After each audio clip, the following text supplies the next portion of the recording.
1 Timóteo, capítulo 4.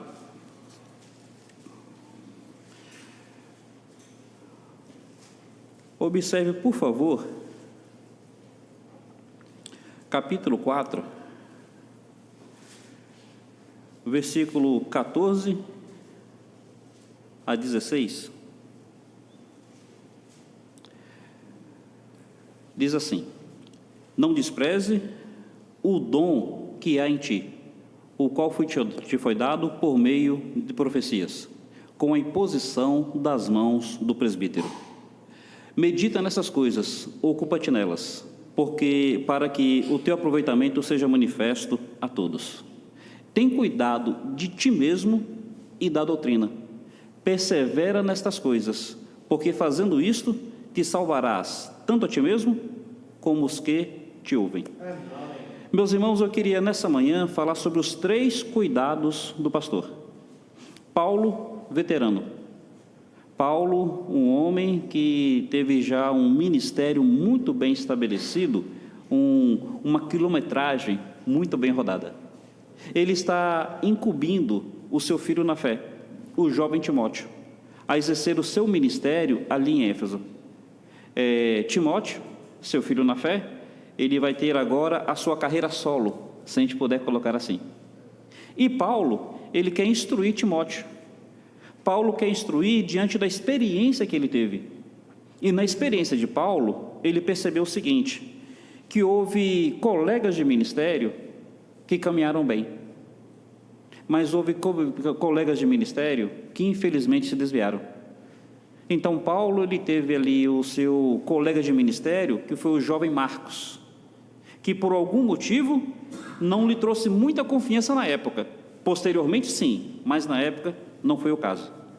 Ele teve a sua experiência com um colega de ministério, o apóstolo Pedro, que ele precisou repreender na presença de todos, porque Pedro, assim, de alguma maneira, estava começando a ficar um pouco assim em dúvida sobre o judaísmo e o evangelho entre os gentios, como ele disse ali em Gálatas. Paulo, ele teve experiências ainda mais frustrantes. Ele teve um Demas, que por um tempo caminhou bem, mas depois, amando o presente século, o abandonou. Paulo teve Alexandre, teve Himeneu, teve Fileto, que literalmente apostataram da fé. E então Paulo, ele calejado, Paulo, diante das muitas experiências que ele teve, ele percebeu que mesmo o apóstolo Pedro, ele pôde em algum momento ter assim a necessidade de ter tido um sacode, de ser repreendido.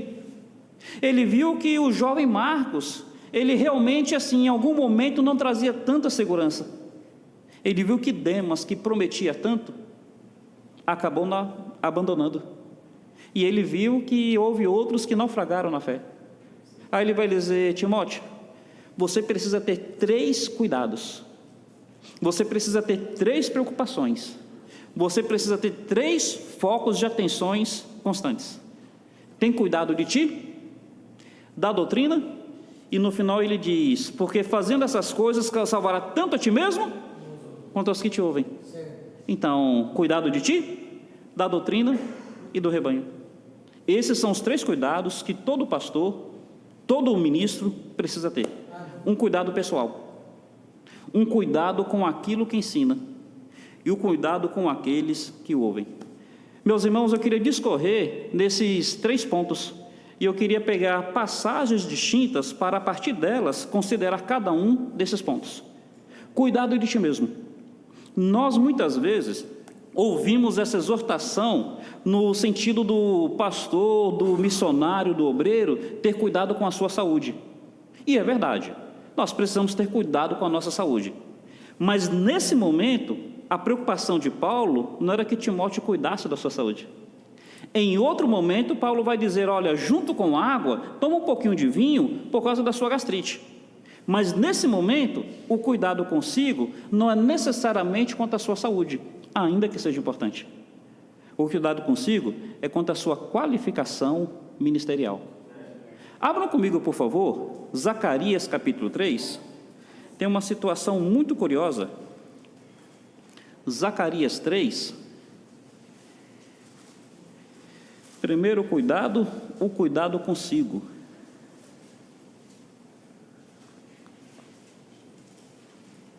E é dito assim em Zacarias 3, a partir do versículo 1. Então o anjo me mostrou o sumo sacerdote Josué, em pé diante do anjo do Senhor. Meus irmãos, vamos entender o texto. Sumo sacerdote, nós sabemos, era aquele que tinha a responsabilidade e o privilégio de adentrar do Santo dos Santos. Todo judeu podia ir a Jerusalém para adorar. Todos os sacerdotes poderiam estar no lugar santo para ministrar. Mas apenas o sumo sacerdote tinha a responsabilidade e o privilégio de adentrar além e de ir até o Santo dos Santos, de estar ali onde representava a presença de Deus. E é deste personagem que o texto vai falar. O sumo sacerdote está ali. E o que acontece ali com o sumo sacerdote na presença de Deus, no Santo dos Santos? O texto está dizendo que ele estava em pé diante do Senhor e Satanás estava à sua direita para se lhe opor. Meus irmãos, o pastor, o missionário, o ministro, ele precisa ter cuidado consigo, porque ele lida uma situação de batalha espiritual. O apóstolo Paulo, ele é muito claro em dizer que a nossa luta não é contra a carne, nem contra o sangue, contra principados e potestades, contra os dominadores deste mundo mal nas regiões celestiais. Tenha cuidado de si, Timóteo. Você vai chegar aí em Éfeso, e você no primeiro momento vai achar que o grande problema é a cultura de Éfeso. Você vai achar que talvez seja o fato de você ter menos idade e as pessoas desprezarem a sua mocidade. Você de repente vai achar que é o seu temperamento que é tímido. Essa é a sua grande dificuldade. Não, Timóteo, acima da questão cultural, acima do desprezo pela sua idade, acima do seu temperamento, da sua timidez, saiba disso: Satanás se levanta para se lhe opor. Meus irmãos, meus amigos, Jesus Cristo, ele foi categórico em dizer que se Satanás conseguir ferir o pastor, todo o rebanho se dispersa. Então tenha cuidado consigo, tenha certeza, Satanás está se opondo. Satanás tem se levantado.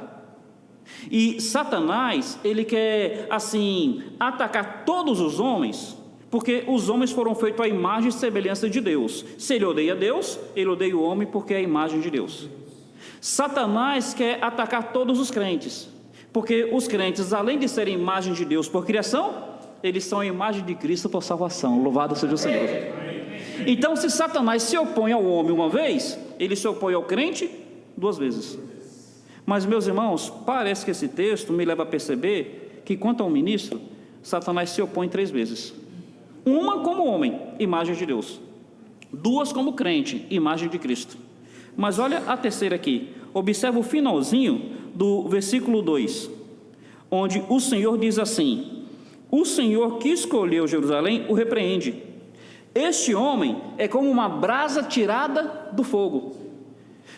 Por que Satanás está se opondo a Josué, o sumo sacerdote?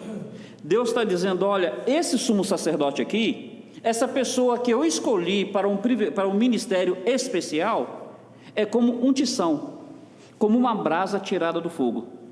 Hoje, se nós queremos acender um braseiro, a gente pega um isqueiro, a gente pega um acendedor, a gente pega um palito de fósforo. Naquela época não tinha isso.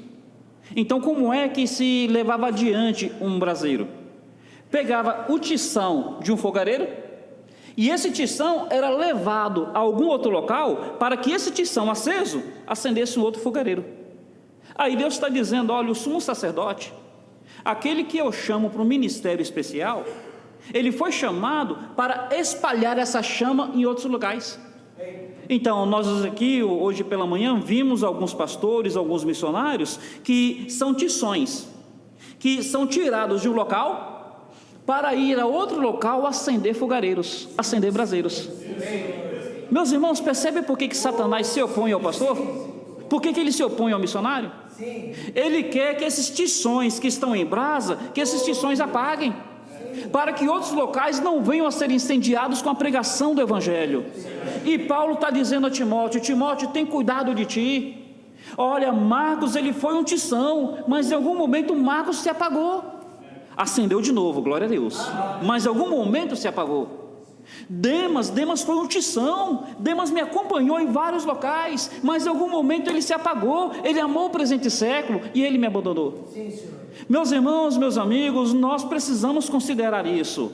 Tem cuidado de ti mesmo. Há uma oposição espiritual, e essa oposição espiritual quer sabotar o seu ministério. Essa oposição espiritual quer sabotar o avanço da obra que o Senhor confiou na sua mão. Meus irmãos, meus amigos, qual é a realidade que nós temos enfrentado em nossos dias? Hoje em dia, notícias, elas se espalham. Então, assim, ao mesmo tempo eu tomo conhecimento na Bahia, alguns em São Paulo, outros em Piauí. Então, essas notícias são, assim, bem notórias. Já pararam para perceber o quanto de pastores que têm se suicidado hoje? O quanto de pastores que têm tirado a própria vida? No passado, suicídio, tabu. Tabu no meio secular, tabu ainda mais no meio evangélico. Então, crente se suicidar, não se ouvia isso. Hoje em dia, não é só crente, não, é o pastor se suicidando. Por que isso? Eu consigo imaginar alguns fatores, mas entre esses fatores, lembre disso, existe opressão espiritual, existe ataque do diabo. Na psicologia, tem uma coisa que se chama burnout. É a expressão em inglês, quer dizer queimado. Quer dizer, a pessoa está emocionalmente queimada, ela está esgotada. Aí o tição, ele está em burnout, ele apagou. E existe na psicologia um outro quadro chamado distimia. Quer dizer, o emocional está tão fragilizado que você enxerga tudo cinza. Você fica sempre com a sensação de que algo ruim vai acontecer. E você só tem pensamentos negativos.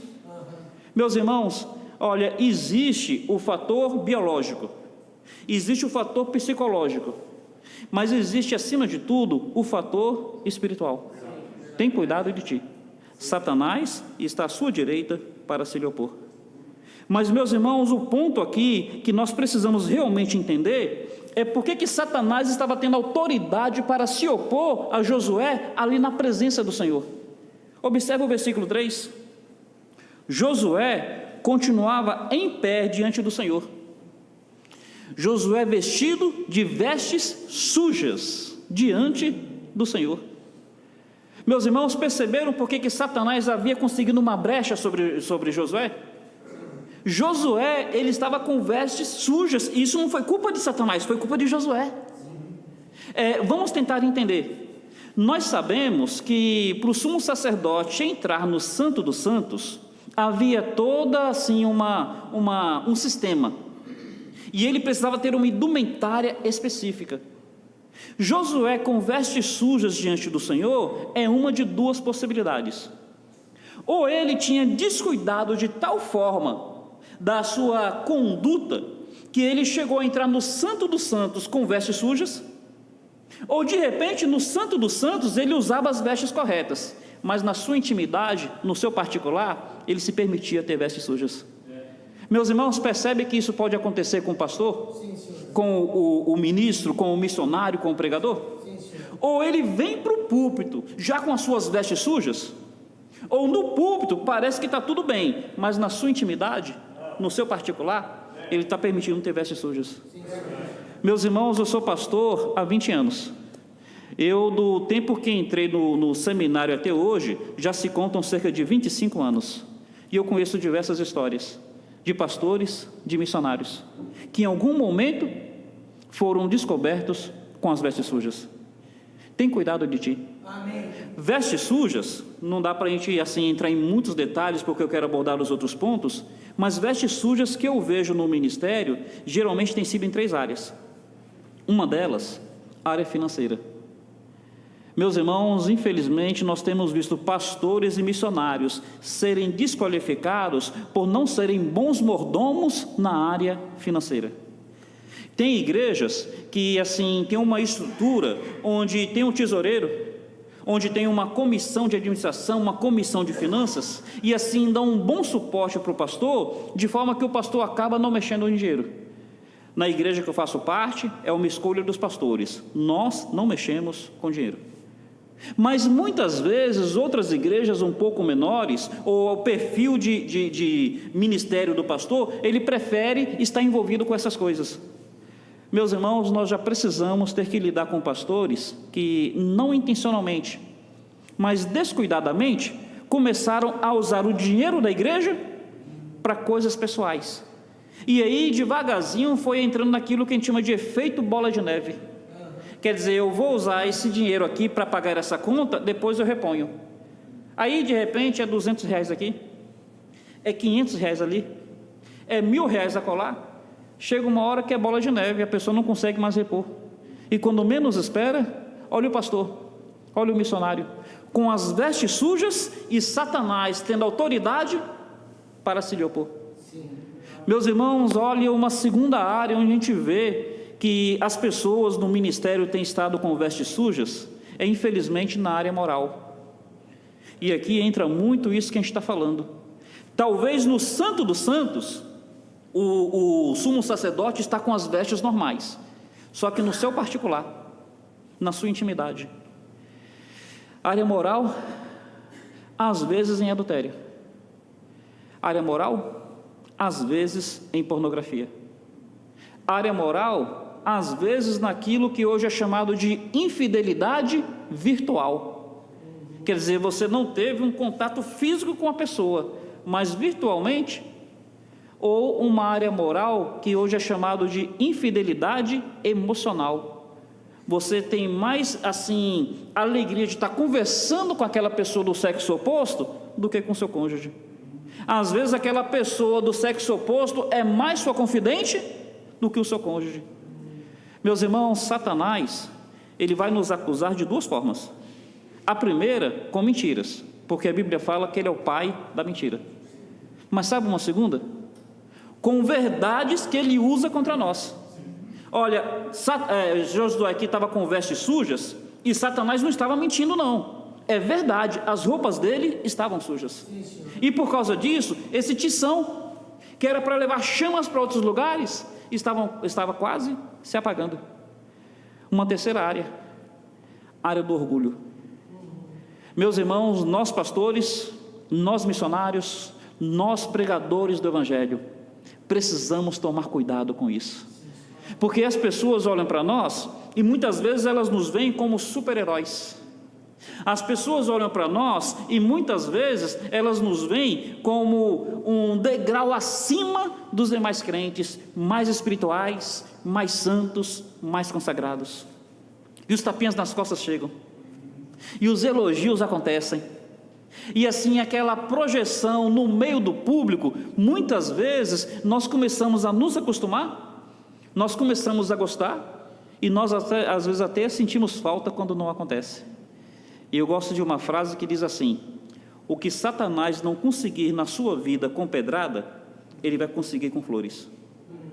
O que ele não fizer com ataques, ele pode conseguir com elogio. E Paulo está dizendo para Timóteo: tem cuidado de ti. Não é apenas na questão da saúde. Na questão da saúde ele vai falar num outro momento. Ele está falando na questão realmente da qualificação, da conduta. O servo de Deus, ele nunca vai ser perfeito, mas ele tem que se esforçar para ser irrepreensível. Amém. Ele tem que se esforçar para que diante do Senhor ele possa ter liberdade, ele possa ter autoridade espiritual. E meus irmãos, quando isso acontece, observa por favor o que o Senhor vai dizer um pouco mais abaixo, verso 6. Então o anjo do Senhor falou solenemente a Josué e disse: o anjo do Senhor, ele repreendeu Satanás. O anjo do Senhor aí vai mudar as vestes de Josué, se você observar o contexto. E aí o anjo do Senhor vai dar uma palavra de ânimo a Josué. O anjo do Senhor protestou a Josué, dizendo, observe bem, assim diz o Senhor dos Exércitos: se andares nos meus caminhos, e se observares a minha ordenança, também tu julgarás a minha casa, e também guardarás os meus átrios, e te darei livre acesso entre os que estão aqui. Percebe que Deus está dizendo: olha, Josué, ainda que você esteve com vestes sujas, e ainda que Satanás quisesse usar dessa situação para te sabotar, eu não quero desistir de você. Meus irmãos, Jesus Cristo um dia chega até Pedro e fala: Pedro, Satanás te reclamou para te cilindrar como trigo. Satanás se levanta contra o pastor, contra o missionário, contra o obreiro de uma maneira específica. O ataque dele contra o pastor é mais intenso. E aí Jesus chega até Pedro e fala assim: olha, não é que Satanás reclamou vocês 12, reclamou você especificamente. E a ideia de cilindrar como trigo, o que se fazia? Pegava o trigo, colocava na pandeira e chacoalhava. Nesse chacoalhar, o intuito era que a palha se desprendesse do trigo. E aí depois a pessoa jogava o trigo para cima, para que o vento soprasse a palha e o trigo caísse na peneira. Jesus está dizendo que Satanás queria fazer isso com Pedro, não no sentido benéfico, mas de realmente assim chacoalhar Pedro, jogar para um lado, jogar para o outro, e no intuito de que ao jogar por alto, muito trigo acabava caindo da peneira e se perdia. E Jesus está dizendo: Satanás quer fazer isso com a sua vida, Pedro. Satanás quer fazer isso com o seu ministério. Satanás quer te sabotar, quer fazer com que o tição que queima se apague. Mas Jesus termina dizendo: mas eu roguei por ti, para que a tua fé não desfaleça. E Jesus não fala se te converteres, porque se é uma possibilidade que poderia não acontecer. Jesus fala quando te converteres, porque é uma certeza do que aconteceria. Vai e confirma teus irmãos. Meu irmão, em primeiro lugar, tenha certeza disso. Tenha cuidado de ti. Satanás se levanta para se lhe opor, mas Jesus Cristo não desiste de você. Amém. Jesus Cristo é uma palavra de ânimo, e Jesus Cristo te desafia. Se você se comprometer, se você realmente se posicionar, se você realmente mudar essas vestes sujas, assumir compromisso, o Senhor está dizendo que vai te honrar, que vai te dar autoridade para estar nos átrios, para entrar no lugar santo, para estar no santo dos santos, e para ser reconhecido entre os outros sacerdotes como aquele que verdadeiramente anda na presença do Senhor. Meus irmãos, o ministério exige esforço do obreiro, mas o ministério não é desenvolvido na força do obreiro, é na força do Senhor. Me permita compartilhar aqui uma experiência que eu tive recente. Tem um casal na nossa igreja, casal muito joia, mas eles não são da nossa cidade, eles são de outro local. E esse casal, eu fui surpreendido uma noite recentemente. A esposa ligou para minha esposa, tentou falar comigo, não conseguiu, aí falou com a minha esposa. O marido tinha surtado, o marido tinha tido um surto psicótico, e esse marido estava violento dentro de casa, de tal forma violento que a esposa e a mãe dela, ela tinha acabado de ter bebê, estavam trancadas no quarto com medo dele. E ela vai e liga para mim, e ela pede para eu orar, e eu falei: eu vou aí agora. E meus irmãos, o rapaz, eu estou na casa dos 50, o rapaz tem uns 30, o rapaz tinha 1,95 m, o braço do rapaz é mais grosso que a minha perna, e eu não estou exagerando. E aí eu fiquei imaginando o que eu faço. Aí a minha esposa falou assim: Vitor, chama a polícia. Não, minha esposa falou assim: Vitor, chama o outro pastor. E eu falei para minha esposa: olha, se eu chamar o outro pastor, esse casal ele é tímido. Se eu chamar o outro pastor, eu vou criar uma situação que eles podem não estar mais à vontade de ficar na igreja pela timidez. Aí a esposa queria que eu chamasse a polícia. Eu falei: não, meu irmão, o caminho não é esse, isso pode acabar estragando seu casamento. Nesse momento, um diácono da nossa igreja me liga coincidentemente, e esse diácono era médico. Quando eu abordei o assunto com ele, ele falou: chama o SAMU. O SAMU é aquela ambulância, né? Eu fiquei imaginando, o que eu faço? Meus irmãos, está vendo o texto aí? Que Deus, Ele honra. Eu chamei a minha esposa e meus filhos, e a gente botou o joelho no chão, a gente clamou ao Senhor, a gente pediu misericórdia, e eu, num primeiro momento, eu iria sozinho, mas eu pensei o seguinte: minha esposa, você vai comigo pelo seguinte, ele está tendo um surto psicótico. A pessoa com surto psicótico, ela cria ideias, e na cabeça dela é verdade. eu vou sozinho, ele cria a ideia de alguma coisa entre mim e a esposa dele. Eu falei, não, você vai comigo. E aí a gente foi, e assim, a minha esposa com medo da reação violenta do rapaz. Ela com medo da reação violenta. Mas como a reação violenta do rapaz seria comigo, eu estava com mais medo que ela.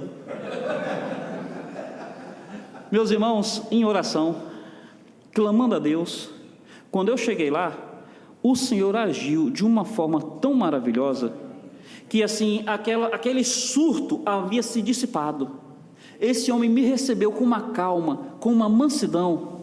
Eu conversei com ele mais de 1 hora. A gente assim foi revendo tudo o que tinha acontecido.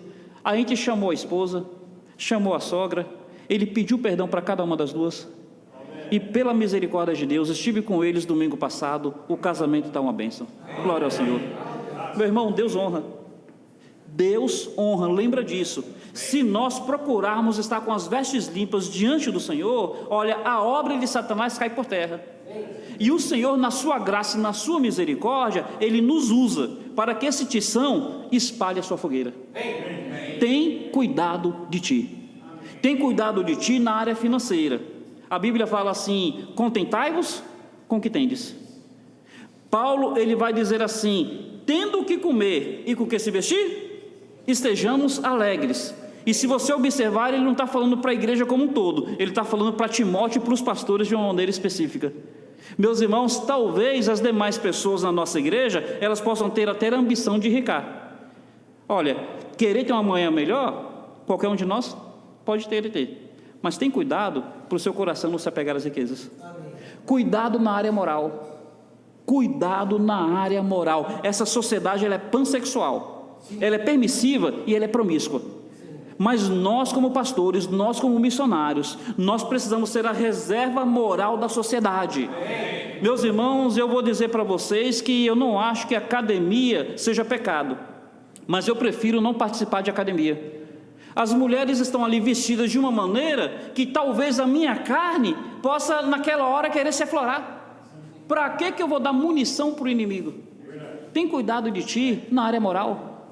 Essa questão aí de séries, de filmes, de repente você quer assistir uma série, quer assistir um filme, meu irmão, tenha cuidado. Olha, arranca o olho fora. E tenha cuidado na área do orgulho, na área da soberba. Porque essa é uma das áreas onde Satanás tem feito muitos servos de Deus caírem. Primeiro ponto é esse, tem cuidado de ti. Me permita então colocar o segundo, tem cuidado da doutrina. Volta para 1 Timóteo, observe o capítulo 1. 1 Timóteo, capítulo 1. Paulo, ele está incumbindo Timóteo de organizar as igrejas em Éfeso. E Paulo, ao incumbir Timóteo a organizar as igrejas em Éfeso, ele vai dizer assim no versículo 3. Observe, por favor, o versículo 3. Como te roguei, quando parti para a Macedônia, que ficasses em Éfeso, para ensinares alguns que não ensinem outra doutrina. Meus irmãos, a gente vai discorrer um pouco mais. O primeiro ponto é esse. Qual era a primeira responsabilidade de Timóteo em Éfeso? Não pode ensinar outra doutrina. Meus irmãos, nós precisamos voltar a praticar aquilo que se chama confissão de fé. Nós, os batistas, nós não temos uma confissão de fé assim elaborada, como os presbiterianos fizeram, porque nós defendemos o seguinte, que a nossa confissão de fé, em primeiro lugar, é a Bíblia. Então, assim, a gente não está apegado com o que um reformador falou, com o que um teólogo disse, com o que esse ou aquele falaram. Nós estamos realmente preocupados com a Bíblia, nossa única fonte de fé e prática. Glória a Deus por isso. E a Bíblia, ela precisa ser pregada de uma maneira que a doutrina seja bem explicada, seja bem específica. Meus irmãos, o que acontece com os batistas? Parece que os batistas, eles têm perdido a sua identidade, eles não sabem mais no que creem.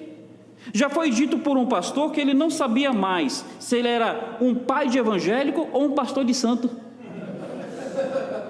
Quem é da Bahia entendeu, porque lá na Bahia assim, tem o pai de santo e tem um pastor de evangélico, mas a coisa está tão misturada. Qualquer modinha que surge, as igrejas têm abraçado. E a história do pessoal é a seguinte: mas a Bíblia não fala nada a respeito. É verdade, meu irmão, a Bíblia não vai dizer assim que você não pode pintar a sua igreja de preto. É verdade. A Bíblia não vai dizer que você não pode jogar um jogo de fumaça no culto. É verdade. A Bíblia não vai ter esse versículo, aquele versículo para dizer isso ou para dizer aquilo. Mas, meu irmão, você sabe em quem você tem crido? Você sabe de onde você veio? Você sabe para onde você vai? Paulo vai dizer para Timóteo o seguinte: olha, o que tens ouvido de mim, na presença de muitas testemunhas, transmite a homens fiéis, para que eles também passem a outros. O caminho da doutrina é como se fosse uma corrida de bastão. Como é que é essa corrida de bastão? Por revezamento. A pessoa correu com o bastão e colocou na sua mão. Qual o seu compromisso? Você correr, e esse mesmo bastão você colocar na mão de um terceiro. Parece que esse terceiro leva a mão de um quarto. E, meus irmãos, as igrejas fiéis têm feito isso há 2000 anos. O bastão chegou até nós. E Paulo está dizendo para Timóteo: tem cuidado de ti, mas tem cuidado também da doutrina. Meus irmãos, às vezes a gente vê homens piedosos, a gente vê servos de Deus, mas essas pessoas parecem que não têm mais preocupação doutrinária, não tem mais compromisso com o que está sendo ensinado. Ora, nós temos hoje os pregadores de youtuber. Há uns anos, quem estava doutrinando os nossos rebanhos eram os pregadores das TVs. Então eram os Silas Malafaias da vida, com aqueles programas que eles tinham. Hoje em dia estão sendo os pregadores de youtuber. E é verdade, a gente olha para um pregador ou para outro e a gente até gosta do ensino. Eu particularmente, para mim o melhor pregador que tem no Brasil hoje é o Hernandes Dias Lopes. Eu gosto muito das mensagens dele, mas eu preciso dizer para a minha igreja: eu não sou calvinista, e essa igreja não é calvinista. Eu preciso dizer para a nossa igreja: olha, Hernandes Dias Lopes é um servo de Deus, mas nós não somos amilenistas. Nós cremos no arrebatamento antes da tribulação. Meus irmãos, nós precisamos fazer valer aquilo que nós cremos e passar isso para a nossa igreja, de tal maneira que, se tiver um ou outro que goste de uma coisa diferente, ele saiba que o que ele está ouvindo é diferente. Ele precisa ter referência. Mas se você observar o versículo 4, Paulo vai dizer o seguinte: não é só para que não ensinem outra doutrina. Observe, por favor, o verso 4. Paulo também vai dizendo o seguinte: nem se deem a fábulas e a genealogias intermináveis. Vamos entender. A igreja em Éfeso, ela era judaico-gentílica. Então o evangelho surge entre os judeus e se espalha entre os gentios. Paulo chegava numa cidade estrangeira, Paulo começava numa sinagoga com os judeus. Aí, conforme os judeus iam ouvindo, crendo ou rejeitando, Paulo começava a alcançar os gentios. Aí a igreja era judaica gentílica. Os gentios, na sua maioria, de um pensamento e de uma mentalidade grega. Sabe o que os gregos gostavam? Os gregos gostavam de fábulas, que hoje são chamados de mitos. Então, por exemplo, havia o mito da fundação de Roma, que era Rômulo e Remo. Havia o mito de Édipo Rei, que hoje a psicanálise adota com o complexo de Édipo. Havia os mitos de Hércules, que para nós parecem apenas historiazinhas, mas para os judeus tinham um grande fundo moral. Era a maneira que eles tinham de explicar o mundo, estava dentro da sua filosofia, estava dentro da sua religião. Aí Paulo chega até Timóteo e Paulo vai dizer: olha, você vai lidar com um público onde tem gregos que gostam dos mitos, que gostam das fábulas, e você vai lidar com um público que tem judeus que gostam de genealogias, e genealogias intermináveis, e vai indo, até chegar em Abraão, até chegar em Noé, até chegar em Adão. Aí ele fala: olha, você precisa desenvolver seu ministério com um cuidado pela doutrina, de tal maneira que não apenas a pessoa não ensina heresia, mas que você tenha certeza que a pessoa também não está com historinha para boi dormir nos púlpitos. Meus irmãos, já pararam para perceber como é que tem pregador que de repente ele não está falando assim heresia, mas Já viu aquela expressão? Ele falou 3 quilos, você não aproveitou 100 gramas? Já viu essas expressões? Eu já ouvi um pregador, ele pregou cerca de 1 hora. Eu aprendi mais da vida dele do que do texto bíblico. Eu fui contar, na pregação, ele contou mais de 8 experiências particulares. Meu irmão, olha, de repente Deus te deu uma experiência, você quer compartilhar, talvez abençoe, talvez tenha a ver com o momento. Mas a ênfase da sua pregação não tem que ser a sua experiência. A ênfase da sua pregação não tem que ser a sua história. A ênfase da sua pregação tem que ser a palavra de Deus. As pessoas têm que sair dali alicerçadas pela palavra.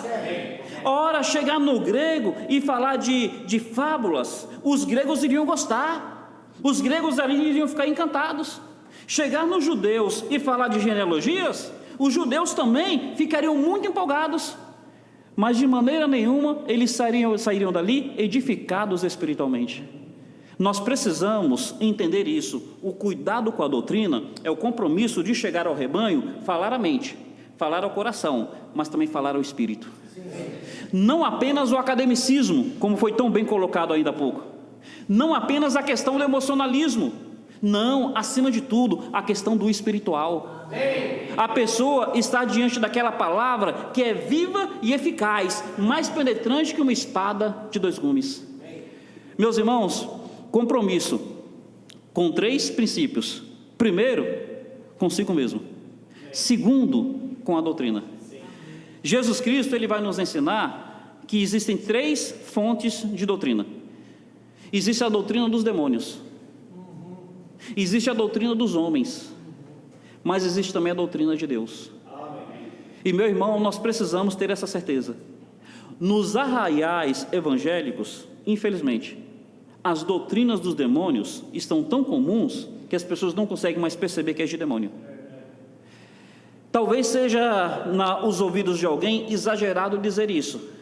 Eu não sou muito de acompanhar o que tem acontecido nos meios evangélicos, mas com um pouco que eu vejo, se aquilo não for do demônio, eu acho que o demônio está com vergonha de ser demônio. Meus irmãos, as igrejas têm virado terreiro de macumba. As igrejas têm virado terreiro de macumba. Eu não tive o privilégio de crescer em lar evangélico. Então minha mãe, ela tinha um pé no catolicismo, me levava na Aparecida do Norte, mas também tinha um pé muito forte na macumba. E meus irmãos, eu cresci em terreiro.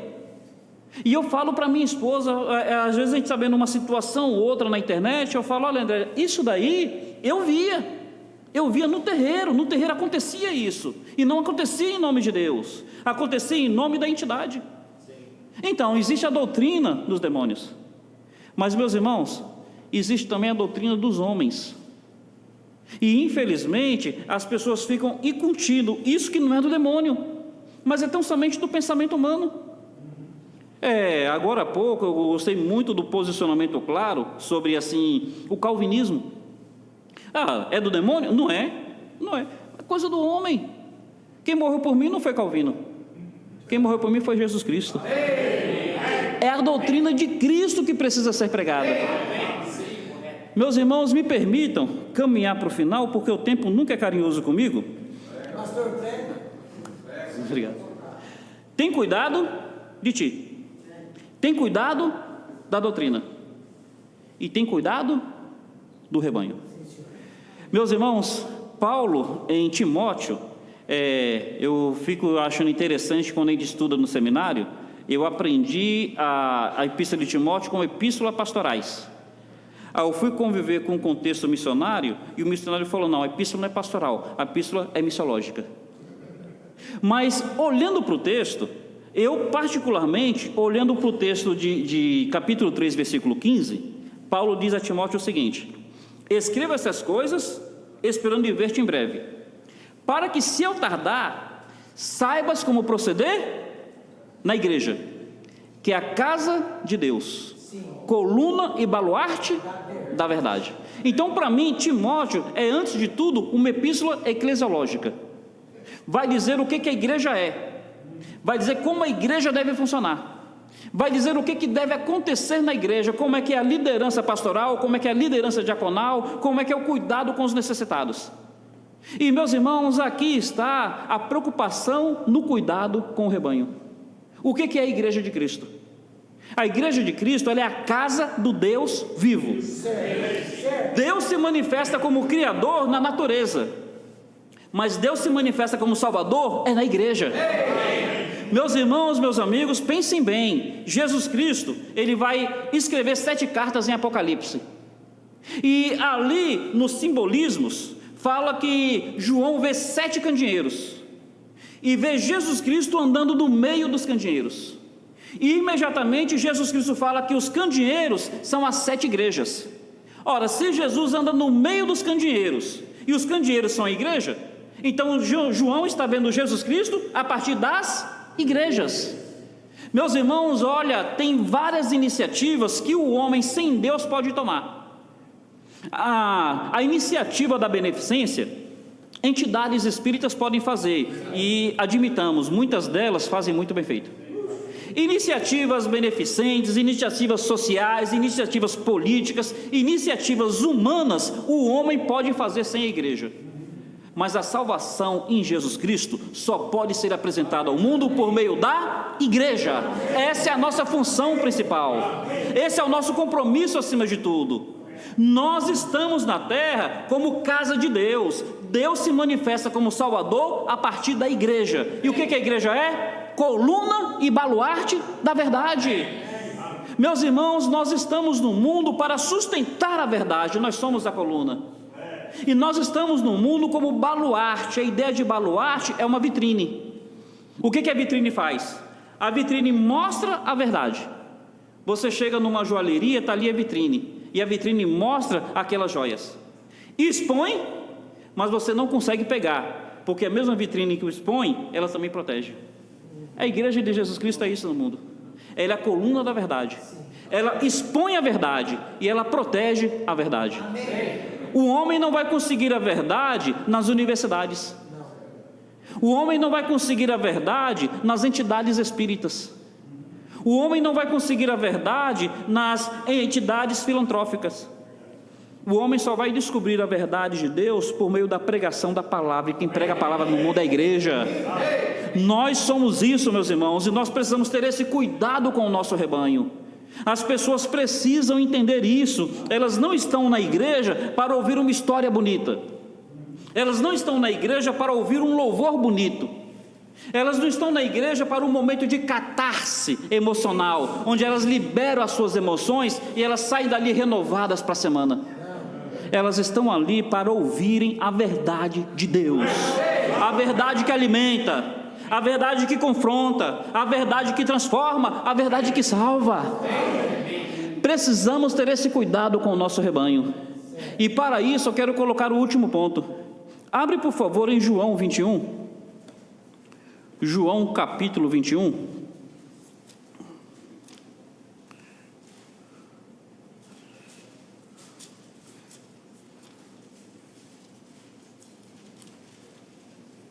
João capítulo 21, essa situação aqui, ela é muito didática, ela é muito enriquecedora. Então, só para a gente ter uma ideia geral, o que acontece? 3 anos e meio antes, estava Pedro lançando suas redes no mar. Aí Pedro passou a noite inteira e não pegou nada. No outro dia pela manhã, ele está lavando as redes na praia. E aí chega um pregador e ele educadamente oferece o barco dele para que o pregador tenha uma facilidade de falar ao público de uma maneira mais proativa. E enquanto o pregador está ali ensinando, ele está lavando as redes. Ele ouve a mensagem do pregador e ele lava as suas redes. Aí depois que o pregador termina, esse pregador, para recompensá-lo, diz assim: vai mais ao largo e lança as suas redes. Aí ele chega no pregador e diz assim: olha, eu com a minha experiência de pregador, de pescador, eu sei de uma coisa: o mar hoje não está para peixe. Eu sei que eu joguei a noite toda e não deu certo. Eu vou te falar que fisicamente eu estou esgotado. eu fiquei a noite inteira acordado, eu estou louco para chegar em casa e dormir. E eu vou te dizer que emocionalmente eu estou desmotivado. Mas olha, depois de ouvir o que eu ouvi a manhã toda, depois de ouvir os teus ensinos, eu sei que o Senhor não é apenas um carpinteiro, não. E eu sei que o Senhor, ainda que não seja pescador, deve ser levado a sério. E ele fala: olha, tentei a noite inteira, não consegui nada, mas sobre a tua palavra, lançarei a rede. 3 anos e meio antes aconteceu isso. E Pedro teve a maior pesca da sua história. Depois dessa pesca, ele se achega a esse pregador. Ele se ajoelha aos pés do pregador e fala assim: retira-te de mim, porque eu sou pecador.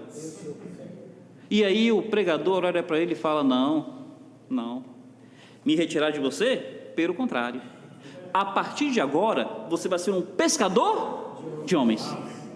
E Pedro, diante do convite desse pregador, da intimação, Pedro deixa as suas redes e segue esse pregador.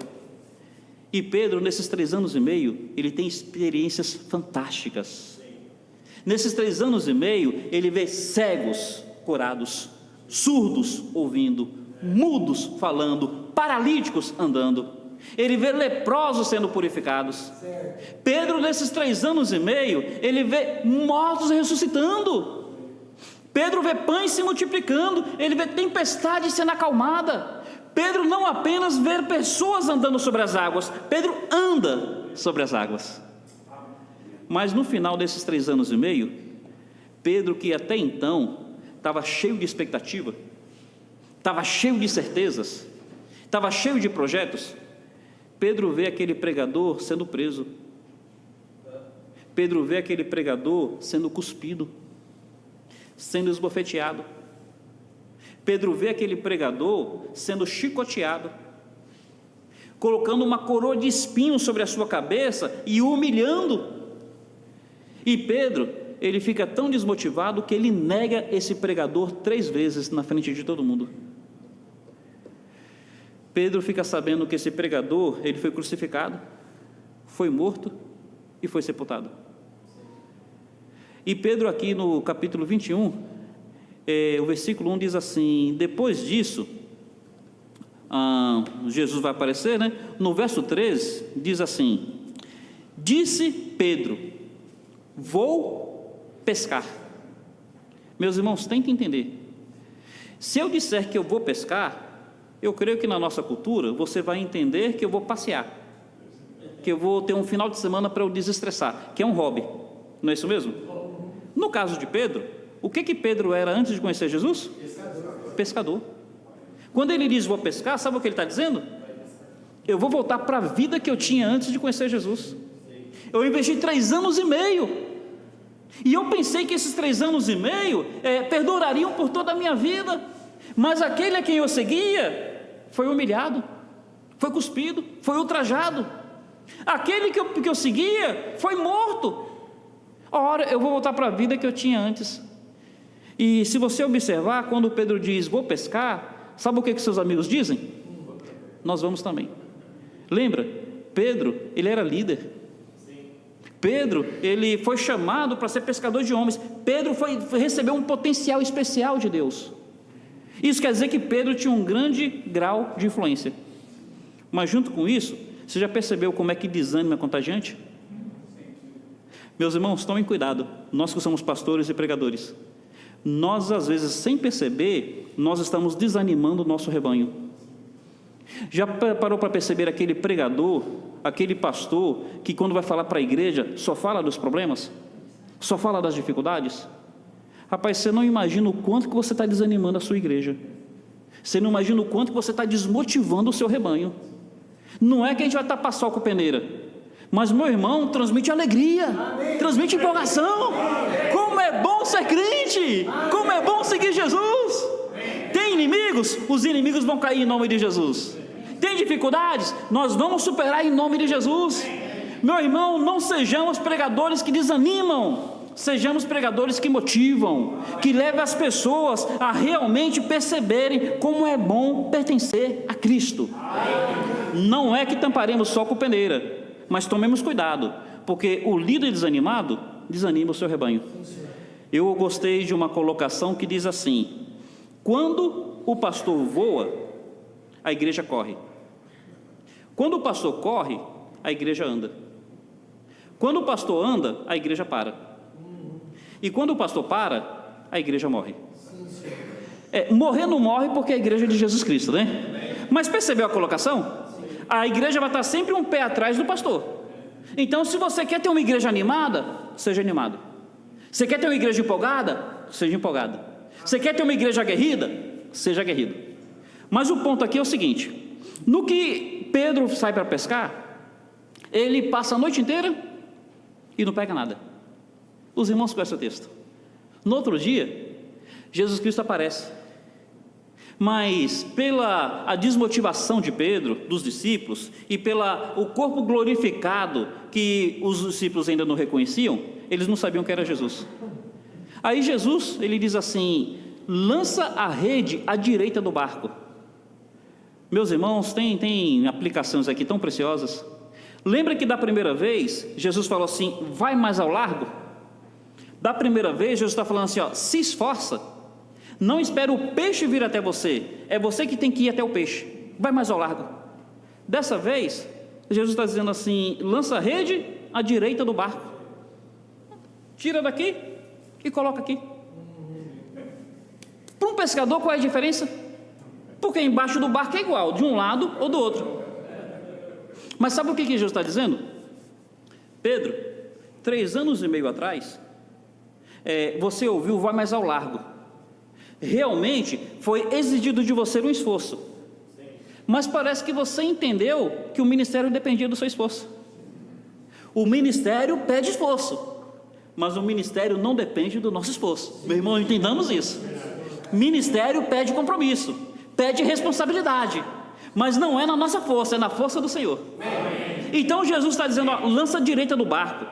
Pedro, eu quero que você entenda o seguinte: o pregador que você conheceu 3 anos e meio atrás, você viu sendo cuspido, sendo preso, sendo esbofeteado, sendo humilhado. E de repente você achou que esse pregador tinha acabado as suas baterias. E eu quero que você saiba que esse pregador em nada diminuiu a sua força. É o mesmo pregador que promove pesca miraculosa. Não no seu esforço, Pedro, apenas na sua obediência. Não no seu esforço, Pedro, apenas na sua dependência. Não no seu esforço, Pedro, apenas na sua fé. Lança a rede à direita do barco. Ele lançou. E olha, se aquela pesca no início foi grande, essa parece que foi ainda maior. Foram muitos peixes. O texto faz questão de tanto enumerar a quantidade quanto o tamanho dos peixes. Aí Pedro, no primeiro momento, ele quis se retirar, né? Senhor, retira-te de mim porque eu sou pescador. Agora não, agora ele quer encontro. Ele se lança no mar e ele vai nadando, aí ele chega lá. Quando ele chega ali, meus irmãos, a narrativa ela é muito rica. Vai ter como é que a gente pode dizer? Um momento terapêutico entre Jesus e Pedro. Quando Pedro chega lá, ele encontra 2 coisas. Ele encontra uma fogueira cheia de peixes e cheia de pães. Não é isso? Aqui, lições rápidas para a gente compartilhar. Por que peixes? Por que pães? Lembram que foram os milagres repetidos? Por 2 vezes houve pães multiplicados. E agora pela 2ª vez tem pesca miraculosa. Olha, parece que Jesus quer dizer o seguinte: ó Pedro, eu sou aquele que produz fartura e abundância. Pedro, eu mandei você pescar, não é porque eu precisava do peixe. Peixe tem aqui. Pedro, eu não preciso de você. Eu quero que você perceba o quanto que você precisa de mim. Meus irmãos, nós às vezes no ministério, nós achamos que sem nós a obra não anda. Nós não achamos isso? Às vezes eu recebo um convite para pregar fora, eu fico pensando, mas se eu sair, como é que a igreja vai ficar? E é verdade, eu preciso ter esse senso de responsabilidade. Eu gostei de uma frase que eu vi no seminário: não falte na sua igreja, para a sua igreja não perceber que você não faz falta. Mas sem esse senso de achar que sem mim a igreja não anda, pelo contrário, de repente sem mim a igreja fica até melhor. Não é Jesus que precisa da gente, a gente que precisa de Jesus. Além dos pães, dos peixes que falam de fartura e de suprimento de abundância, tinha fogueira. Meu irmão, Pense bem, se lembra que poucos dias antes, Pedro esteve numa outra fogueira? Seu ânimo ou seu desânimo estarão diretamente associados com a fogueira que você faz parte. Poucos dias antes, ele esteve na fogueira dos inimigos de Jesus. Estava Jesus preso, estavam as pessoas acusando Jesus, os inimigos do lado de fora fizeram uma fogueira e Pedro se aproximou daquela fogueira. E foi naquela fogueira que ele negou Cristo por 3 vezes. Meu irmão, guardemos isso no coração. O desânimo do crente, o desânimo na caminhada cristã, está diretamente associado com a fogueira onde ele tem procurado se aquecer. Às vezes é a fogueira da rede social, às vezes são as fogueiras do Netflix, são as fogueiras daquelas séries, daqueles filmes. De repente é a fogueira da programação televisiva, de repente é a fogueira dessas ideologias que as pessoas têm ouvido nas faculdades, dessas inclinações políticas, desse mundo que vai de mal a pior, enganando e sendo enganado. Pedro, ele vai ter um renovo no seu ministério. Amém. Pedro vai ter um reavivamento. E esse reavivamento, ele precisou de se aproximar de uma segunda fogueira, não a fogueira do mundo, mas a fogueira de Cristo. Essa aquece a alma, essa aquece o coração, essa aquece a fé, essa aquece a nossa caminhada com Deus. E é nessa fogueira que ele vai ouvir de Jesus. É nessa fogueira que Jesus vai dizer para ele: Pedro, tu me amas? Meus irmãos, se lembram que na outra fogueira ele foi confrontado 3 vezes se conhecia Cristo? Foi na outra fogueira que falaram assim: tu eras um deles, e ele disse: não sou. Foi na outra fogueira que disseram: você estava com eles, não estava. Foi na outra fogueira que disseram: você fala igual ele, você é galileu, ele: eu não sou. Mas é nessa fogueira agora que Jesus por 3 vezes vai perguntar: Pedro, tu me amas? Pedro, tu me amas? Pedro, tu me amas? O que eu imagino? Pedro, ele estava decepcionado com o ministério, mas não apenas com o ministério. Pedro estava decepcionado consigo. E nós pastores, nós missionários, nós pregadores, talvez nós entendamos Pedro, porque muitas vezes a nossa maior frustração é com a gente. Nossa maior frustração é conosco mesmo. Pedro, ele talvez estivesse pensando assim: puxa, eu cheguei até o meu Senhor, eu falei: Senhor, jamais eu te negarei. Eu cheguei no meu Senhor, eu disse: olha, os outros podem te negar, mas eu estou pronto a ir com o Senhor até a morte. E Pedro estivesse se sentindo um nada, porque Pedro negou o seu Senhor por 3 vezes numa única noite. Interessante, os outros fugiram, mas os outros fugiram diante dos guardas. Pedro negou diante de uma empregada doméstica, sem diminuir a empregada doméstica. Mas concorda que um guarda inspira medo? Sim, senhor. Os homens vieram com varapaus, os homens vieram com espadas. Sim, esses inspiravam medo. Sim, mas a empregada doméstica, que medo que inspirava? Sim, Pedro estava se sentindo um covarde. E Jesus Cristo quer chegar diante de Pedro e quer dar a oportunidade de Pedro para mudar a sua história. Meu irmão, louvado seja Deus, Ele nunca desiste de nós. Ele nos dá oportunidade de mudarmos a nossa história. Louvado seja o Pai. Mas sabe o que Jesus vai colocar diante de Pedro? Tu me amas? Pedro fala: sim, Senhor, tu sabes que eu te amo. A gente às vezes quer entrar naquela questão, do grego, se é amor filios, se é amor ágape. Mas Jesus não quer entrar nessa questão. Jesus só quer entrar na consequência ou na prova de amar. Por 3 vezes, tu me amas. Sempre que Pedro fala amo, ele diz: apacenta as minhas ovelhas. Sempre é isso. Jesus está dizendo assim: olha, Pedro, você lembra que 3 anos e meio, quando eu te chamei, eu disse assim: vinde após mim e eu te farei pescador de homens? Pedro, você entende que eu chamei você não foi apenas para te abençoar, mas para fazer de você um instrumento de bênção? Pedro, esses 3 anos e meio passaram e o meu chamado para você não mudou, meu propósito para você não diminuiu. Nesses 3 anos e meio, Pedro, eu te potencializei a influenciar aqueles que estão à sua volta.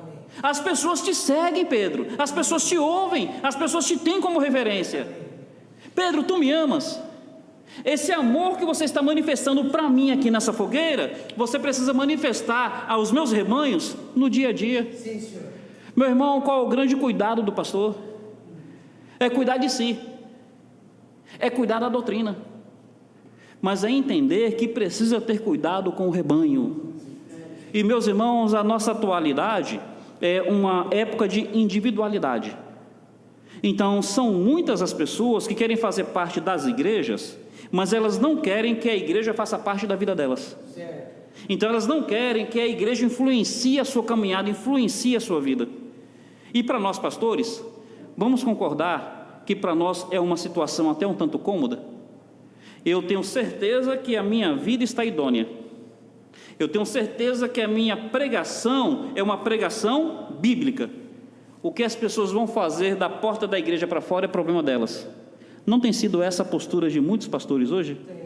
Eles têm vida íntegra, eles têm pregação íntegra, mas eles não têm a preocupação de como é que está o rebanho deles.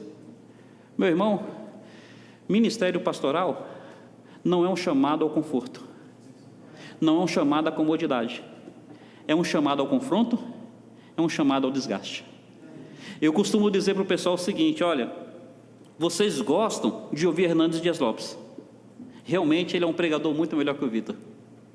Vocês gostam de ouvir o Augusto Nicodemos, realmente ele tem uma bagagem intelectual muito maior que a do Vitor.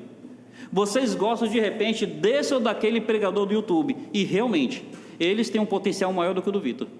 Mas quem vai responder diante de Cristo por vocês não vai ser Nicodemos não, vai ser o Vitor. Meu irmão, nós precisamos entender isso. Essas pessoas que o Senhor colocou na nossa grei, que o Senhor colocou na nossa igreja, o Senhor quer que nós manifestemos o nosso amor para com Ele, tomando cuidado dessas pessoas. E aí as minhas ovelhas, eu digo para elas o seguinte: olha, eu vou errar sempre. Eu vou errar ou por ser intrometido, ou eu vou errar por ser omisso. Se tem uma situação que eu percebo e eu vou resolver a situação, vocês vão achar que eu sou intrometido. Mas se tem uma situação que eu percebo e eu não falo nada, eu vou errar por ser omisso. Então eu digo no pessoal, entre errar por ser intrometido ou errar por ser omisso, eu prefiro errar por ser intrometido. Cuida das ovelhas. Rede social: minha irmã, essa roupinha não está legal. Meu irmão, esse tipo de culto não é de Deus. Meu irmão, esse tipo de comportamento não é ser carta de Cristo. Meu irmão, olha, casamento tem que ser levado a sério, namoro tem que ser puro. Meu irmão, a vida cristã precisa ser realmente sal da terra e luz do mundo. Meus irmãos, em nome de Cristo, que a exortação, o incentivo, o conselho de Paulo a Timóteo seja sempre abraçado por todos os pastores, por todos os missionários, por todos os obreiros ao longo do século. Tem cuidado. Amém. De ti, da doutrina e do rebanho. Louvado seja o nome do Senhor. Pastor, por favor.